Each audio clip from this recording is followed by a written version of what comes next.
I didn't know where I was at. I woke up in this room. I was looking up at a false ceiling, much like this. And all of a sudden, to me, I recognized, I was in a different room. Where am I at? I don't know where I'm at. And all of a sudden, I looked up at the ceiling again. I was laying in the bed, faced up. And the ceiling started coming down to me. From my perspective, the ceiling was coming down. Well, it wasn't coming down. I was going up. The ceiling was getting closer and closer. The ceiling wasn't moving. I was moving out. My spirit came up and out of my body. Then when I was up a certain height, different level, all of a sudden I went down, boom, to the foot of the bed. I turned around and I looked back in the bed, and we'll just assume the bed was going this way now for the sake of the looking at. I looked in the bed, and there underneath the blankets was the figure of somebody's feet under there. I went a little further, and I could look up here a little more, and there was somebody's knees, and somebody's hips, somebody's shoulders, and somebody's face. It was my face.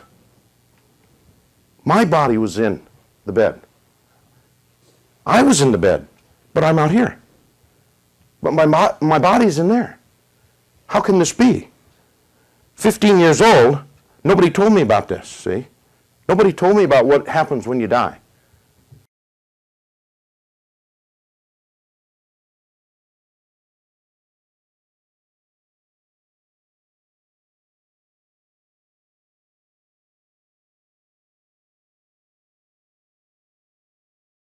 So, what are you going to hear tonight? What are you going to hear? Well, you're going to hear about a young man who attended church. At the age of 15, he had attended church as much as he knew how to attend church, as much every Sunday as anyone that I knew of. You're going to hear about how he grew up in a Christian home. Mom and Dad were Christians. You're going to hear how he grew up and went to a denominational church and did all the things that he was told to do, that type of thing, that what he understood to do. And you're going to hear about what happened to him after he'd gotten spinal meningitis and died.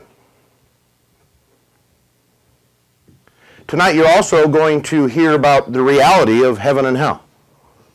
A lot of times nowadays, people are trying to tell you that there is no hell. Especially in different religions or cultures and foreign religions, or I shouldn't say foreign, but I should say other than Christian religions especially, some of them don't talk about hell. There's a transformation, there's a soul sleep, there's different types of things that they believe happen. Tonight I want to share what I experienced, and I hope it changes your reality or that question. If you have a question about whether there's a heaven or hell, I hope it erases that, so you will know that there is. Yeah. And then the third thing that's going to happen and take place also, is that you're going to see, and I believe that God has a plan and a purpose for each and every single one of us here. He had a plan and purpose for me I didn't know anything about. Nobody had told me about it. But he had a plan and purpose for me, and he showed me what it was, and we'll tell you about it in just a little bit. But on the other hand, he's got a plan and purpose for you. And it's up to you, and you will be responsible to find out what it is, and then to fulfill it. That's part of life. That's part of why we're here. See? Because living on earth is a test. Yeah. That's what it's all about. I know, going through grade school, high school, college, who likes a test? Who loves a test? Is there anybody here that loves a test? In high school and college and all that? Well, there were some, and they were usually English majors. That's what I'll say. In college where I was at, they loved it. They loved to write and different things like that. But anyway, that's just my own experience. But anyway, most of us don't like tests. But it proves to us what we know and what we don't know. And in the case of a teacher, it proves to her or him what we know or don't know. In the case with God, God already knows our heart. He doesn't need a test to show us what's in our heart. We need the test so we can see what's in our heart. Because we think everything's honky-dory. We think everything's wonderful. We think we are the greatest thing around. We don't have any pride within us. We don't have any of this other junk or different things within us. You know, we don't have any bitterness or resentment within us. We don't have any unforgiveness in us. Come on. And then all of a sudden something happens. And we go through a little bit of a test. And then all of a sudden it's like our hearts are just opened up. And it reveals to us what's in our hearts. And so God allows those tests to come by our way, see, so that we can see what's in our heart. So tonight you're going to be tested. You'll be challenged. You'll be questioned. You'll be asked. And so you're going to go through a test tonight. And you'll have to answer. And even your no answer, none, no activity, not answering is an answer. Because it's a no. All right? All right? Hallelujah. Well, just give you a little bit of history. As I'd mentioned a little bit before, I had my parents were both born again, John and Caroline. And we lived in a small area south of Beersford. I grew up on a farm south of Beersford. We had a ranch there. We had, if you want to call it that, farm ranch. We had pasture for the cattle, and we had also horses, quite a few horses, and all kinds of livestock that we had, and we farmed quite a few acres and that type of thing. So I grew up on the farm and went to a country church, and a wonderful church. I loved it and loved the people there and that type of thing. Good people. A lot of them were relatives or people that we knew, that type of thing. My folks grew up there. I mean, my mom's, that was her home church from her birth and that type of thing. My dad also, after he married my mom, that's where we had started, and he raised our family. And I've got, actually, I got 3 brothers. I usually don't say it that way, but I got 3 brothers. And I'll tell you about that in a little bit. But anyway, that's where I started. And another thing where I started was this. So at my birth, it was a little bit unusual. My mom had 3 boys before I was time for me to come along. And the first son that she had, they named Robert. And then the second son was John Carroll, and the third son was John Doug. Well, you'd say, why would you name 2 kids in your family with the same first name? Well, the second child died. So I have 3 brothers. One's in heaven already, but I got 2 here on this earth. So anyway, the second one died, and lasted about a couple days. And so my mom had to have a cesarean. And when she came along with the third child, my other brother John, then she had to have another cesarean. And then now at the age of 42, she was pregnant with me. And so 42 is getting a little bit older, you know, but you have to remember now, this was back in the 50s. This is not today. This is back in the 50s. And so she was a little bit worried about this, about having her third cesarean. And she was concerned because she'd already had 1 child die after a couple days. And so then what didn't happen, or didn't help matters, was that she was listening one night, the night before the surgery the next day, my birth the next day, she was listening to 2 nurses talking in the hallway. And they didn't know that she could hear them. And they were talking about tomorrow's surgery. And they started to comment about, you know, she's 42 years old. This is going to be her 3rd cesarean. This is pretty serious, we hope. You know, and she already had 1 child die, and so now we're hoping, you know, things are going to be okay. You know, well, that didn't help her confidence, anything. And so as a Christian, as loving God, she went to her Savior. She went and prayed to Jesus, and she said, I'm desperate. I want this child to live. And so she said, if this child will live, I'll dedicate him to you, Lord. I'm going to give his life to you. And so that night she went to sleep, and during the night the Lord gave her a dream. And there were 3 things that the Lord showed her, just in a real short little snippets. And the first thing was that she saw herself in a hospital bed nursing a live child. And so that told her, it gave her a confirmation that this child was going to be born alive. And then the next one was that she saw a young boy walking in a town, shopping with her, walking. So he must have been, you know, older. He was probably 4 or 5 years old. So she knew that she had a live birth. It was a son, and he's going to live up to 4 or 5 at least, right? Then the next thing that she had gotten from the Lord was that on the incision, right where the surgery was going to take place with the cesarean, then right at the top, she saw that there wasn't a healing taking place. It was healed all the way up here, but not here. And so then she woke up. The next day, I was born, and then she went home, and everything was fine. And then she came back to the doctor a week or so later, and just for the checkup time, regular checkup. And so she went in to see the doctor, and he said, well, how's everything? Everything's fine, except, well, there's a little bit right up here where the incision was for the cesarean, and she said that it's not healed up there. Well, then he looked at it, and he could see with the tape and everything that she had not been peeling it back, and said, well, it hadn't been peeled back. You haven't peeled it back. And she said, no, how'd you know? He said, well, the Lord told me. And so he opened it up, and sure enough, there it was. It wasn't healed. They put a little salve on there, and everything was just fine. But he said, well, I guess the Lord did tell you, didn't he? And so that's how I got started. That's how I was dedicated to the Lord and for his purpose. Now, I didn't know about this, what I just got done telling you. I didn't know about this until after I'd gone in the ministry. She'd kept these things and hidden them in her heart. She'd not told anybody. You know, sometimes you dedicate your children to the Lord, and then you hope they stay home.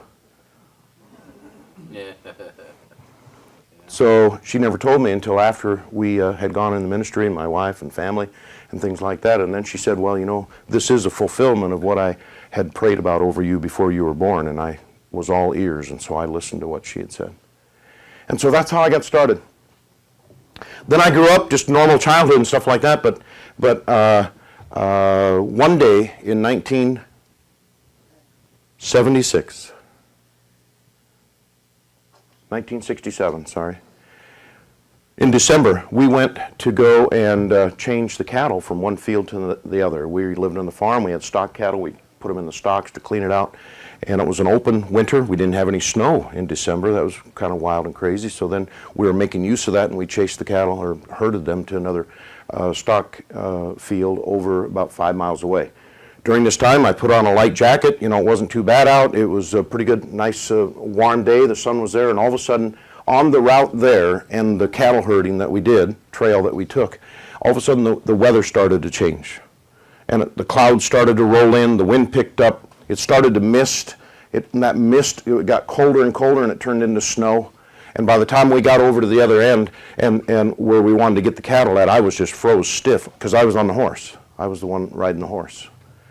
And so I was just froze. I jumped in the pickup, and the horse knew the way home, so we took off the bridle and saddle and just gave her a slap, and boom, she was home, you know, that type of thing. And so I took off, jumped in the pickup, tried to turn on the heater and keep that warmed up that way, and then I got home and I was just sick.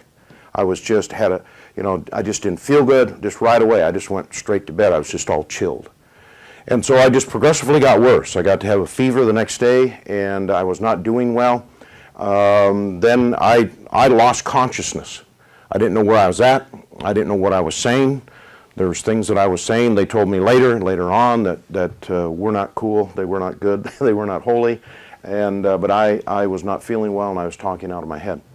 The last thing that I remember at home was that I just had to go to the restroom, and so I jumped out of bed and I ran to the bathroom, came back out, and I was standing looking into our kitchen. And in the kitchen there was Mom, and there was my brother John and his wife Betty, and their newborn baby Aaron. And there they were on the kitchen table, and they were all admiring the baby. You know how you do that. And this is the first time Mom had seen the baby because they had been down in Texas. And down in Texas they had an outbreak of spinal meningitis down there at San Antonio at boot camp, and that's where John had been. And so the last thing I remember is, boom, I was just fainted right there. And I don't remember anything until 5 days later when I woke up in the hospital. During that time, when they carried me back to the bed, they called the local doctor in Alcester, and they did doctor calls, or house calls, I should say, at that time. And so he came out, and he checked me over and just thought I had a bad case of the flu or different things, and a cold and all these different things, although I had a high fever. So he gave me a shot of penicillin and then went back, you know, and then the next day I just got worse. The fever went up. I was talking again out of my head. I didn't recognize people. I was saying things, doing things that were not normal, not good, not nice. And so they called the doctor again. He came back, he examined me again, and he gave me another shot of penicillin, and he said, you better take me to the hospital right away. So my folks put me in the car and drove up to, at the time it's called Sioux Valley Hospital in Sioux Falls, South Dakota. And they admitted me there, and the doctors started to perform a diagnostic check, and they came through, and during the time they did a spinal tap. And on the spinal tap, you're supposed to be still and quiet and calm, and I was writhing, and I didn't want to be there, and they put me in the bed, and they had to hold me down.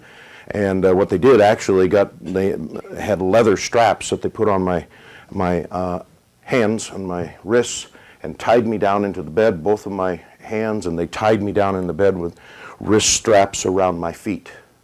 And then they because I was writhing and just 15 years old and I was on the farm, I was very fit, where, you threw bales all summer and you worked and you wrangled the cattle and all that type of stuff.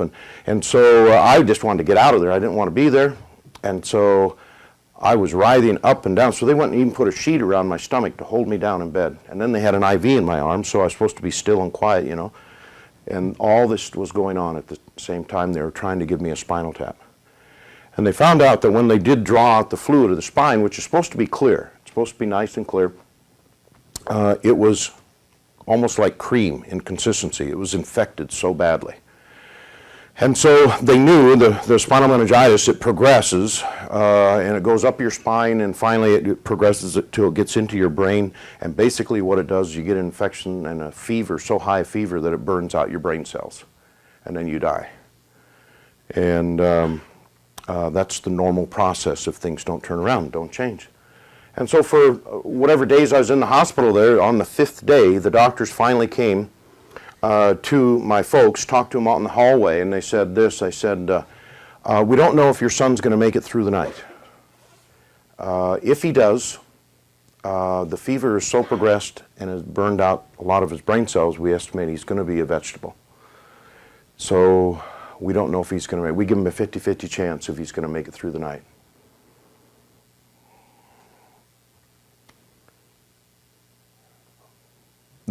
What's that do to your parents? Looking at it from their perspective, how does that shake them up? I mean, can you imagine?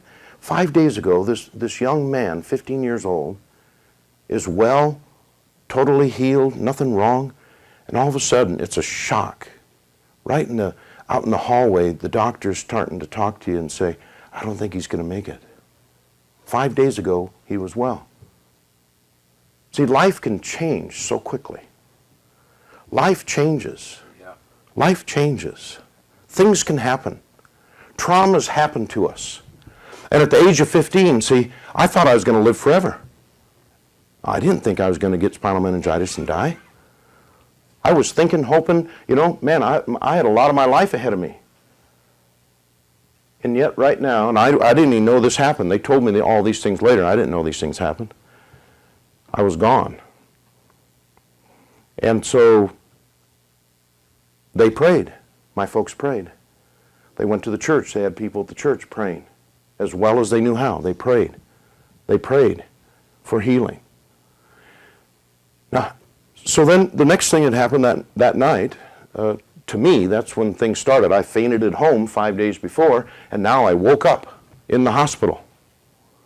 I didn't know where I was at. I woke up in this room. I was looking up at a false ceiling, much like this, and all of a sudden, to me, I recognized, I was in a different room. Where am I at? I don't know where I'm at. And all of a sudden, I looked up at the ceiling again. I was laying in the bed, faced up, and the ceiling started coming down to me. From my perspective, the ceiling was coming down. Well, it wasn't coming down. I was going up. The ceiling was getting closer and closer. The ceiling wasn't moving. I was moving out. My spirit came up and out of my body. Then when I was up a certain height, different level, all of a sudden I went down, boom, to the foot of the bed. I turned around and I looked back in the bed, and we'll just assume the bed was going this way now for the sake of the looking at. I looked in the bed, and there underneath the blankets was the figure of somebody's feet under there. I went a little further, and I could look up here a little more, and there was somebody's knees, and somebody's hips, somebody's shoulders, and somebody's face. It was my face. My body was in the bed. I was in the bed, but I'm out here. But my body's in there. How can this be? 15 years old, nobody told me about this, see? Nobody told me about what happens when you die. You get the whole thing, well, when you die, you go to heaven. Well, how do you get there? And that's assuming you're a Christian, see? And I didn't know Jesus as my personal Savior. And so what happened, as soon as I recognized my face on that pillow, it was just like, boom, I just went down through a trap door. Just right out from under me, boom, down I went into darkness, into darkness. Deeper and deeper and deeper and deeper into darkness. See, I didn't know what was happening. I'm sitting there thinking, this ain't supposed to happen. I mean, darkness, that doesn't sound like a good place. I was kind of scared of the dark anyway, a young kid, you know. You know when you're little you get scared and the brothers do all kinds of stuff and they trick you and all that different types of stuff and hide in places and then they come out and scare you. And when I was starting to go down into this darkness, man, I had such a feeling of fear on the inside of me. It was causing me just to scream. I started to scream and yell. And I can't explain the horror that came over me.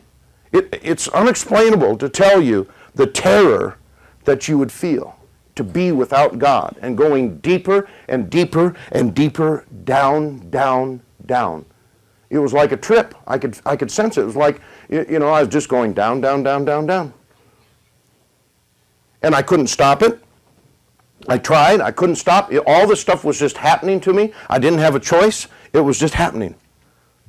And so here we go. I'm screaming, yelling. What is this? Where am I going? What's happening? See, I was taught and given information. And that information for me, to be good and go to heaven, was I was infant baptized. I went to confirmation. I attended vacation Bible school. I had First Communion.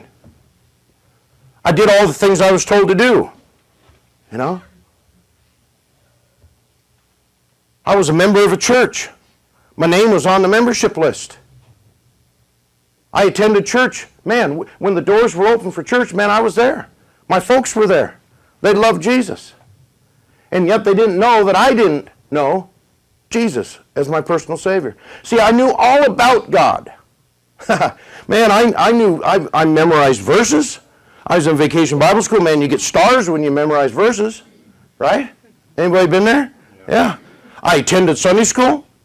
I had all, you know, the wreath. I had the pin. I had the wreath, and I had all those little things, hanging down things that said 4th year, 5th year, 6th year, perfect attendance.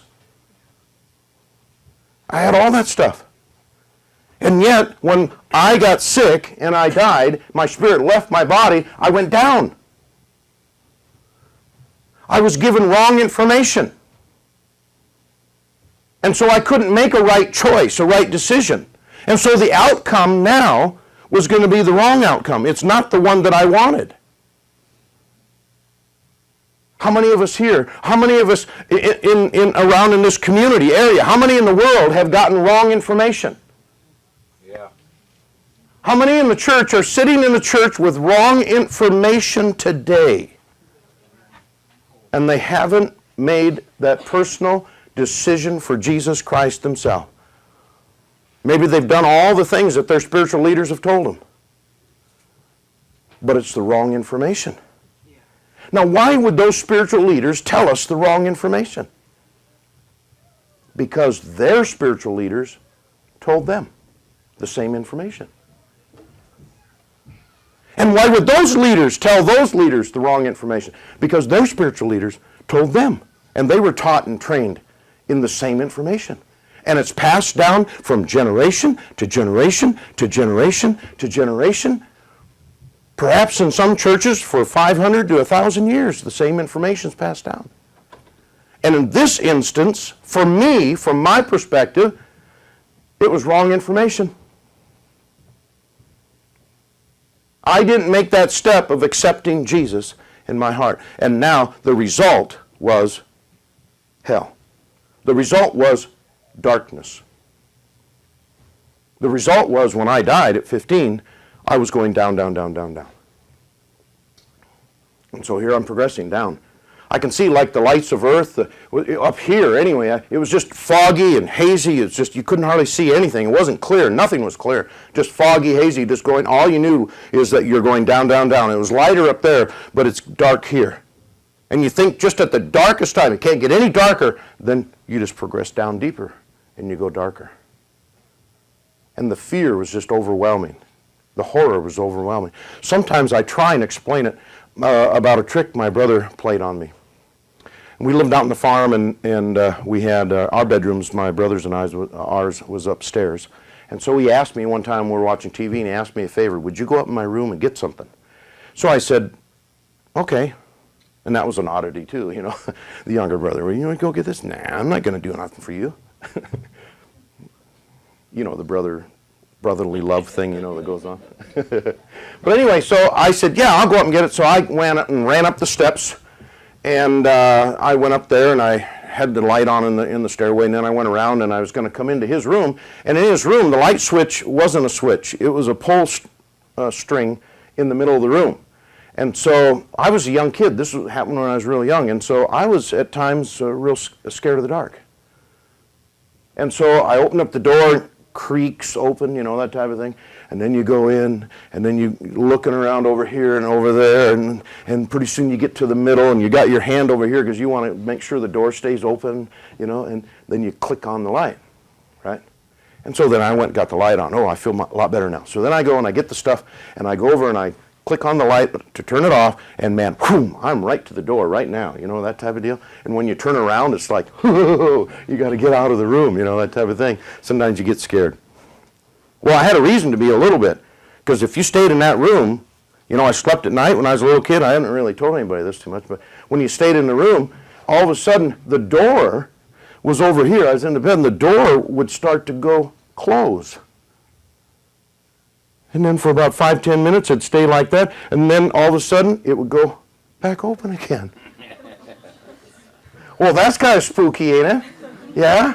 Yeah, little kids are sitting under the covers, and I'm sitting watching that door go, whoop, stays there a while, and whoop, goes back, and I'm going, all right, who's doing that? Anybody out there? No, nobody was out there.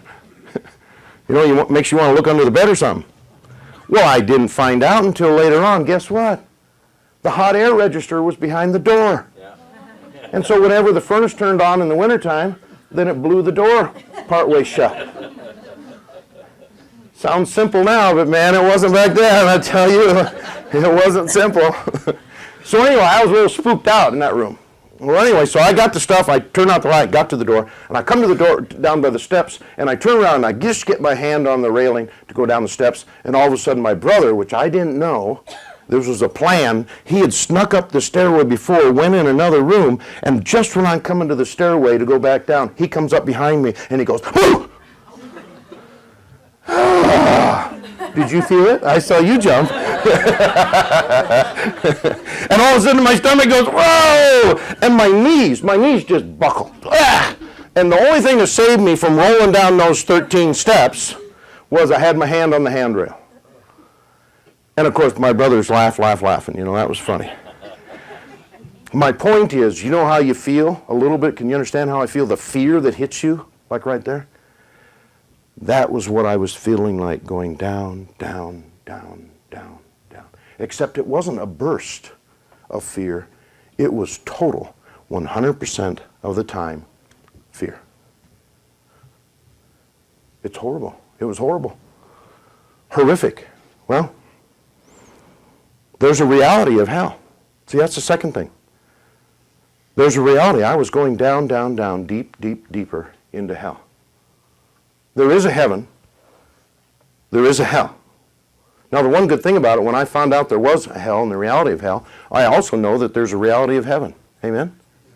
And for us as believers, man, that's good news. See? That's good news, because when we're absent from the body, we're going to be present with the Lord. That type of thing as a Christian that's asked Jesus in their heart. But I wasn't told about all this, about the reality of this and that type of thing. I thought I was going to heaven. But see, now a lot of people will say there is no hell. Well, I can tell you, I've been there. There certainly is. You know, there is that reality. If you look, if you have some good common sense and just observing powers, you can see throughout this whole world that God has created a world where there is contrast. Yeah. There's night and there's day. Yeah. There's darkness and there's light. There's wickedness and there is good. You see what I'm saying? Yeah. There's always the contrast there. If you can't see that, there's something wrong. God did this for a purpose. Yeah. He's trying to give you a message. There's hate, there's love. There's rejection, there's acceptance. Do you see that? There's always the opposites. It's an opposite kingdom, see? There's the devil and there's God. There's the kingdom of darkness and hell, and there's the kingdom of Christ, his kingdom, and heaven. See? So there's always the contrast we have to see. We have to know that or understand that. I mean, even people in the remotest area of Australia or Africa, they got to look up and see the stars at night and understand that man didn't create this. Yeah. There's somebody bigger than me, see, that did this. Yeah. There's a God in heaven that was the creator of all these things. We now know, we saw the other night through the Hubble spacecraft, and I've watched other little videos that they have on there, that they have about, in the Milky Way, what I've been told, there's about 150 million stars. And then if you go outside that, there's about 200 million galaxies, other galaxies out there. And if you go in the whole universe, these are just the ones that we can see right now. Yeah. And then the other night we saw a picture of where the Hubble spacecraft, or the telescope, focused on a dark area of space and just left it there. They said, well, there's nothing out there, it's just kind of deadness. So they left it there for what, 2-3 days? And just left it focused on that and took a picture on that, and it gave it time for the light to come back. And how many billions of galaxies and stars? It was just enormous. You got to know that man didn't do this. There's a God in heaven that did this. And it just didn't happen. Yeah. Come on. Yeah. There's a plan here. Yeah. God's got a plan. And you're a part of it. Yeah. Exactly. So here I am in darkness, horror, fear. Well, I finally got down, and I got down deeper and down to the bottom where I was going, and I stopped.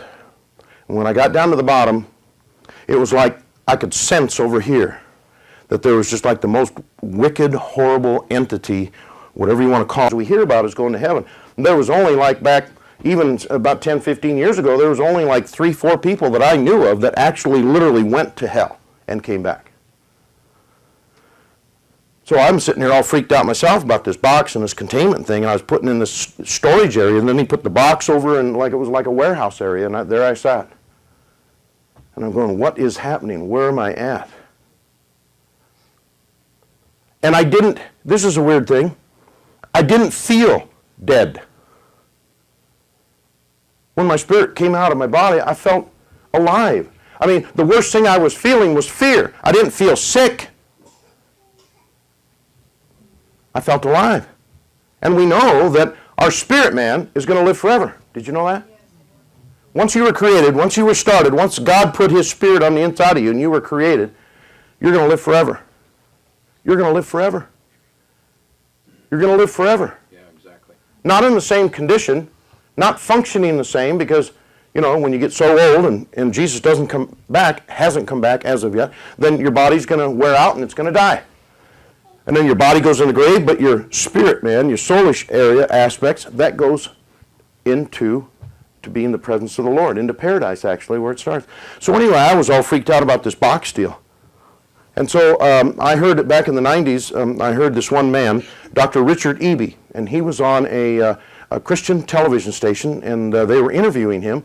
And the reason why was because that he died at one point in time as a Christian, and when he died, his spirit went up into heaven. And so they wanted to hear about the story.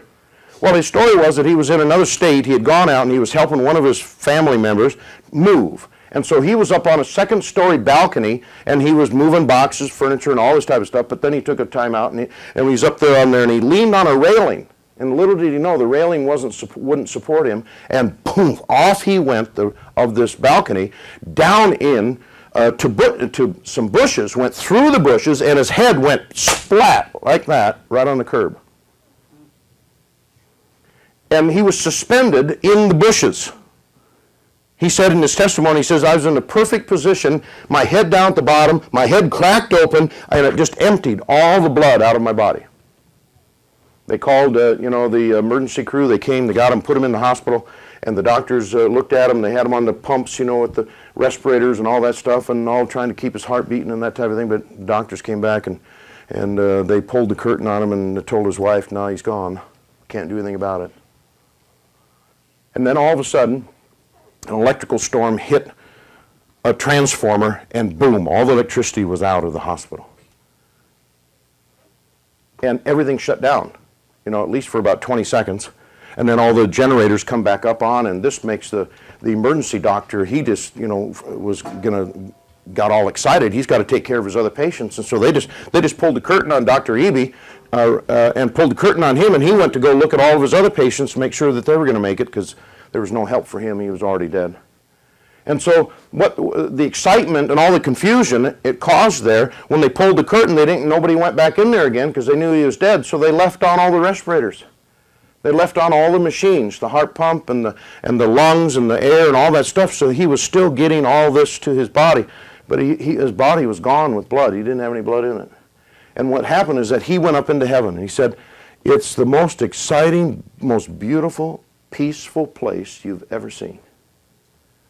He starts to explain it. Man, you should read what he has. Find his books, Dr. Richard Eby, and read about what he says about heaven. We don't think about heaven enough. Yeah, that's true. We don't think about it. He said up there, he said in this paradise, place of paradise where he went, he said it had rolling hills, it had trees up in the distance, he said, and there was a river that ran through it, and he said the grass was flowing, and he said the grass was up and high, and the little breeze of wind would come, and it would just flow like this, and the tree limbs and the leaves would all flow like that, and it was just like everything had music to it. It was just music all over, he said. I couldn't see any stereo or anything like that, but it was just all music, he said, just wonderful place. And the light, he said, there was no sun, no moon, there was no need of it. He said, the glory of God just filled the place. The glory of God just filled it. And the one man that was interviewing him said, well, did you see the Father? Did you see the throne room? And he said, no, that's not what it says in the Bible. It's going to happen right away. See, he even, before I get there, he even wanted some flowers. He looked down, and there's all kinds of flowers around him. I'm going to back up a little bit. There's all kinds of flowers around him. And so he goes, wow, those are beautiful flowers. And he was a horticulturist, too, hobby that he had. And so he was going to reach down and get some of a bouquet of flowers, and all of a sudden, instantly, within his hand, he had the flowers. And he smelled them, and he said, you couldn't believe it. I couldn't tell you all the differences in the variety of smells or fragrance and that was there. It was just way beyond any imagination that we could think of. And he said, besides then, the colors too, the same thing. He said the flowers and the colors, he said you couldn't imagine all the spectrum of colors that were there. He said it was so beautiful and it was so peaceful. That was the big thing. He was so much at peace there. And he said it's a wonderful place. He spoke to the Lord. And as soon as he had a question for the Lord, immediately, boom, the answer would come back. But the first thing that Jesus would always tell him is this. When he asked him a question, then the Lord would say, didn't you read my book? It's in my book. The answer is in the book that I gave you, that I sent to you. But I'll tell the answer. So then he would tell him the answer to the question. And then a little bit later, Dr. Eby, he had a chance for another one. He said, hey, what about this and this and this? And then Jesus just looked at him and just said, didn't you read my book? The answer's in the book. And then he gave him the answer to his question. He did this over and over again. So when he got back down here on earth, he said, I've made up my mind.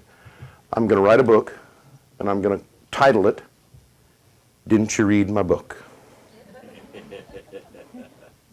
So that's the title. You look for that book. And so he was up in heaven. And then the man that was interviewing him again came and said, well, didn't you see the throne room? And he said, no. He said, no, what the Bible says is when a person, a believer, dies on earth, he is transported up into paradise. And when he gets up into paradise where it's peaceful, the whole thing, everything, all your wants, needs, desires are covered right there, he said, you wait for a time. You wait for a time of what? When? What's the Bible say? It says there's going to come a day when Jesus comes back, and who's going to rise first? The dead in Christ, those that have died and their bodies are in the grave here on earth, their bodies are going to rise up and their bodies are going to become glorified, and it's going to meet in heaven with the soul and the spirit of the person there, and they're all going to be one containment, one bride, and this bride is going to be brought before the Father, and Jesus is going to present the bride to his Father. Isn't that right? Yep. Is that what you read? Yeah. And so that's when everybody is gathered together. The ones living on earth, the ones that have died on earth, and their spirits here, and they all are gathered together one time. Because otherwise, it would be like whenever a Christian died, Jesus would have to introduce them to the Father. I mean, it'd just be consistently happening all the time because there's so many people that die every second. There's a website out there I'd seen some years ago. They had about 6 billion people, a world population at the time. It's about 6.3 now. But they had a little clock that was ticking. And the clock was ticking every second. Every second, 5 people were born. Every second, 3 people die. So we have a gain of 2 every second on this earth. Now, some of those numbers might have changed because this was a few years back I got this or saw this. 3 people step into eternity every second. So since I started talking in that amount of time, there's a little over 5,000 people that went into eternity.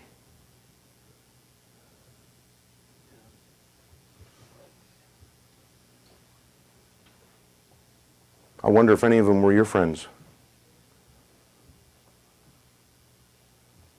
I wonder if any of them were mine. Were there any family members? Was there anybody I knew? It gets a little more serious now, doesn't it? See? Life is serious. Yeah. People are making choices out there all the time. The choices between heaven and hell, between Jesus and no Jesus, between Jesus and the devil. Actually, that kingdom. Every second. Every second. By the time we get done here in a little bit, it'll be 10,000 people will step into eternity. And for us as believers, we have a job, we have a call, we have a purpose. We must seek the lost and to bring them to a knowledge of Jesus Christ as their personal Savior. See, Peter, I think it's in 1 Peter 3:9, it talks about that God doesn't desire anyone. He doesn't desire anyone to die without Christ. He says, but he wants everyone to come to a saving knowledge of Jesus Christ. And he wants that for you. If you don't know Christ here tonight, he wants that for you. He wants that for you. So anyway, there's heaven. Dr. Richard Eby. Take a look at it. Fantastic time. And so then while he's up there, of course, we should finish a little bit of the story. He was told that it's not your time yet. I want you to go back. Jesus told him, it's not your time yet. You're going to go back down on this earth, and you're going to tell people what you saw up here. You're going to tell them about heaven. And you're going to tell them how to get there. And so he went back, went down into his body, and the doctors couldn't believe it. And I won't tell you the rest of the story because that's his story, but I wanted to tell you that little piece. Because a little bit later, 2 years later, he was over in Israel, and he was going over there for a trip, and he went down on a tour. And on this tour, bus tour, they took a peek at what they believe to be Lazarus' grave. And so he went into Lazarus' grave, and up there, there's a door at the top, and you got to go down steps way down to the bottom, and there's one little light down at the bottom. And nobody else in the bus wanted to go there, but he said, I paid for the tour, I'm going to see everything. So he said, okay. So he went down there, and everybody else stayed on the air-conditioned bus. And so he went down there. When he got down to the bottom, for some odd reason or whatever the situation, that little light bulb that was the only light for him in the whole area there went pop. And he was in total darkness. He fell down to his knees so he wouldn't fall into the water. There's a little stream of water going down the side of the steps, and so he didn't want to get in the water. So he went down to his knees, and the Lord spoke to him and said, now I'm going to show you hell. And so he took him down into hell, and he said this, and I was listening. Boy, I tell you, on TV, I was listening now. Man, I hear about another man that saw hell. I'm going to listen to see what he said. And so he was going, he said it was like a trip. He said, we go down, down, down, down, down, down, down. When I got down to the bottom, he said, this evil presence came and put me in a box. He had my attention. I was listening. He said, in this box, he said there were all kinds of snakes, lizards, creepy things, bugs, spiders, all the junk that you're scared of. You know what I mean? All the stuff that perhaps you're fearful of. And it was just crawling all over him. All over in his face, his eyes, nose, in, out, every place on his body. He couldn't do a thing about it. He was restrained. He was confined. He said, I was screaming, I was hollering. He said, I shouldn't be here. I shouldn't be here. I'm not supposed to be here. And all they did, these spirits, what was there, these demonic spirits that were coming in the shape and form of these snakes and different things that was attacking him, all they did was laugh. They just laughed at him. They just laughed and said, ha ha ha, you believed us. You believed us when we said there was no Jesus. You believed us when we deceived you and lied to you about what to do to obtain salvation. You believed us. And now you're going to be here forever with us. Can you imagine being in that box with that slimy, demonic activity forever? Yeah. That's what hell is like. Without God. Horror. Terror. Then after that, the Lord picked him up out of there, and all of a sudden, boom, he was up in Lazarus' grave again. And he was talking to the Lord about this, and he said, man, I couldn't believe it, how long I was down there. It was just like hours and hours and hours. I was down there. I couldn't hardly take it. And the Lord said, you were down there about 30 seconds. And I had to take you out of there, or your brains would have gone nuts with the pressure and the pain that you were feeling. Can you imagine what that's like? No. No. We can't. The horror, the terror of being there. Now, I didn't have all the slimy stuff on me and stuff like that, but I was in that box, and all the horror and the terror of being without God was on me. Now, do you want anybody to go to hell? No. I wouldn't want, listen to this now, I wouldn't want my worst enemy to go to hell. This is something that needs to encourage us. It needs to drive us to tell other people about Jesus so they don't have to go there either. See, that's one of the callings and plans that God has for us. The epitome of our life is not to get saved and know Jesus so we can go to heaven. That's selfish. Yeah. That's just plain selfish. It's the first step. That's where we got to get, because we have to have Jesus in our hearts before we can go and help other people to get Jesus in their heart. That's the way that works, don't it? I can't give you something I don't have. Right? So then, and it's not me that gives it. Do you understand what I'm saying? But when I have Jesus in my heart, now I can relate it to you. That type of thing. So that's what we have to do.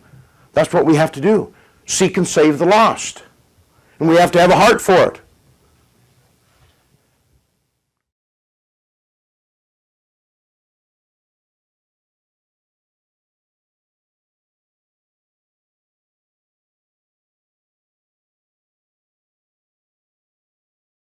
Now he knew heaven and hell. Now Jesus said, to him that now you're going to tell people about heaven and you're going to tell them about hell. And so Dr. Eby had gotten put in a box. Boy, did that help me to understand a little bit about hell, because I was wondering what in the world is this place that I was in at the age of 15. Because see, when this happened, when I came back into my body, I told them, and they were asking me, what happened? Where'd you go? What happened, man? You were just like gone and all that type of stuff. And I said, I saw Jesus. And I couldn't tell them hardly anything else, because it was so private to me. Yeah. It was so intimate. And also it was so wondering. I was wondering what this was, what that was. All these different things that I experienced, I couldn't explain it. And so if I was going to tell them that I went down into darkness and I was put in a box, they're probably going to think, well, he isn't quite well enough yet, is he? I think we're going to keep him in here a little bit longer, except we'll take him out of this one and maybe put him in the psych ward, over here. So I didn't say anything. I didn't tell anybody about this experience for a long, long time. Even after I went back to high school and stuff like that, a lot of the kids in high school, they didn't know what happened. They just knew that I was sick and I was out of high school for about 2.5 months. I didn't tell anybody for a long, long time what had happened. And then as I got older and that type of thing, I started to share a little bit, little pieces here and there. And then finally, as I grew and matured and as I got saved and things like that, then the Lord started telling me, now go out and tell people.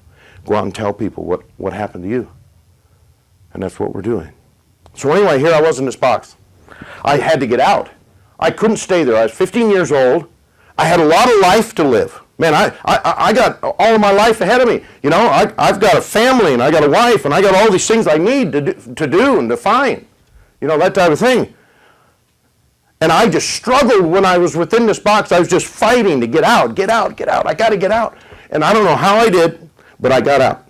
And so I ran out, and it was like I was running through alleyways, dark areas, tall buildings. Remember, I could only see up 4 or 5 stories, and just running down through the alleyways. And then all during this time, this evil, dark presence was running after me.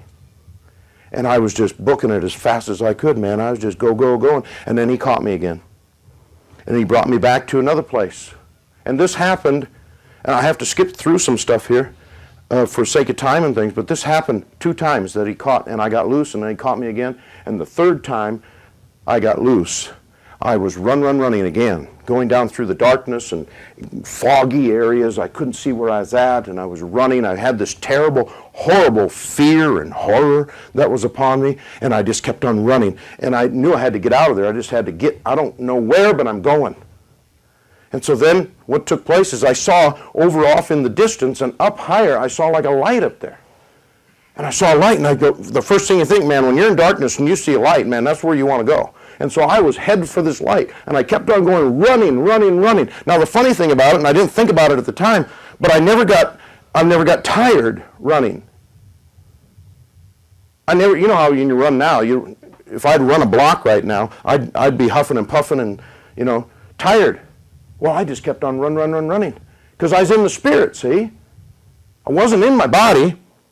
And man, but I was just going, reaching for that out there, that light. And when I got up by the light, I stopped, and I just stopped here, and it was like a building that was there. And it was a big, long building. It was white, and I could see over here was the double doors. So I started walking over there. The one thing I noticed immediately when I got there, all the fear left. I was at peace. Man, I tell you, when fear gets on you, it's just like it's a heavy, heavy weight.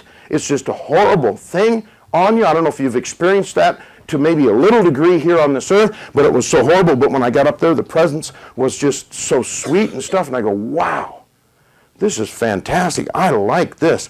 And so I was going to walk over here, and I start walking over there, and I come over to where was the front porch. It was like, and I stopped by the steps, and I turned up here, and the double doors were up here. And so I looked over here, and it was like there was pillars, white pillars on the front. And it was a big, nice porch. It was like a southern plantation is the best way I can explain it. It was just a beautiful mansion type of thing. And it was a southern plantation that had the white pillars, and it had a veranda out front. That's what down south they call that veranda. Porch is a veranda. Up here it's just plain old porch. So I go, oh, that's where I want to be. That's where I want to be. So there was the steps, and there was the up on there, and I looked over back where I'd come from a little bit on the porch over in this side, and over there was a man. And he was seated in a high back chair, and he was looking at me.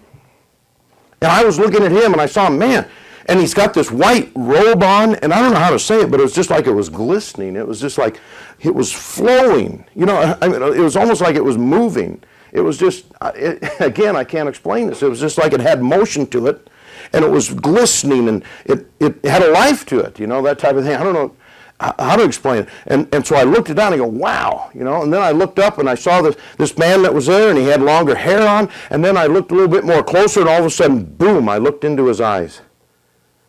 And I go, oh, my God. I said, that's Jesus. It's Jesus. And then he looked at me. And when he looked at me, his eyes just like pierced right down through my eyes. It says in the scripture that your eye is the light of the soul. And it's just like he could look and pierce right down through my eyes and see my whole heart. And when he did, oh man, I felt unworthy. I just felt like, oh man, he knows all the junk I've done. He knows all the stuff. But I never felt rejection. All I could feel from him is love. Love that pierced through my heart. You know, I had one man in Omaha one time, he listened to the testimony, and after the testimony he came up and he talked to me and he said, well, a lot of people don't know it, but I was on the surgery table some years ago, and I died. And I went to heaven and I saw Jesus. And he had a long story, a good story, about what happened and that type of thing. And so he said, I just wanted to come because I heard you had died and gone to hell, but you'd seen Jesus. And I talked to a lot of people, he said. You know, he was right and blunt to the point guy, you know, that type of thing, the way he talked to him. So I said, I've talked to a lot of people, and they said they've had a vision of Jesus here and a vision of Jesus here and that type of thing. And so I just want to ask you, what's the most remarkable thing about Jesus that you noticed? Well, I said, nobody's ever asked me that before. Anyway, I gave it a second, and I just started to think about it, and I go, oh, that's easy when I think about it. It's his eyes. It's his eyes. When I looked into his eyes, it was just like, although they were like fire at first when I saw them, and then when I looked longer, it was just like, I don't know how to explain it, it's just like pure love poured out of his eyes to us, to me. It's hard to describe again some of the things I experienced. And so I was telling that to this man from Omaha, and again, he was blunt to the point, and he looked at me and he goes, yep, you've seen him. And he takes off. He starts walking over here. He said, that's what I saw too. All these other people, they tell you about Jesus, and they tell you all about it, what he wore and what he looked like, and all these times, what he was wearing, what he wasn't wearing, and all these different things. And they can't tell you nothing, but when you tell me about his eyes, I know you saw him. Eyes of love. Just wait till that time when you first gaze into his face. It's going to be a fantastic time. So anyway, he was seated there, and I was still over here by the steps, and I was looking at him over in the chair. And so he started speaking to me, and he spoke to me in a language that I couldn't understand. Maybe it was a heavenly language, you know. I don't know. Maybe it was tongues. I don't know what it was, but it was a heavenly language I couldn't understand. And the words came out of his mouth like in 3D.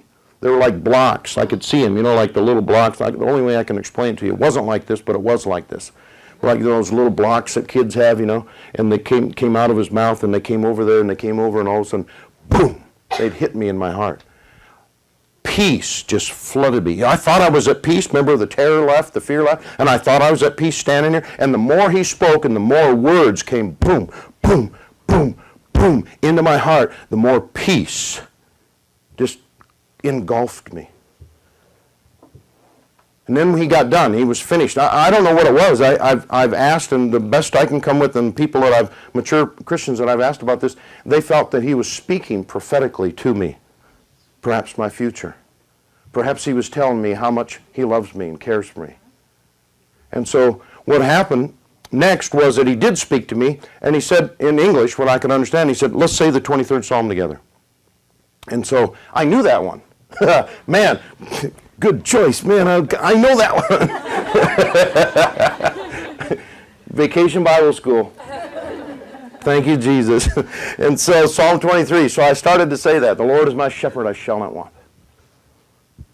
Yeah. He'll lead me beside the still waters. He'll restore my soul. Oh, restore my soul.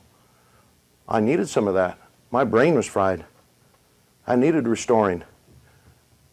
And then it says a little bit later down in the scripture, it says in there, it said, yea, though I walk through the valley of the shadow of death, I will fear no evil, for thou art with me. Thy rod and thy staff, they comfort me. Surely goodness and mercy will follow me all the days of my life, and I'll dwell in the house of the Lord forever. That's what his plan is for us, see? Yeah. One day. But until that day, we've got a job to do.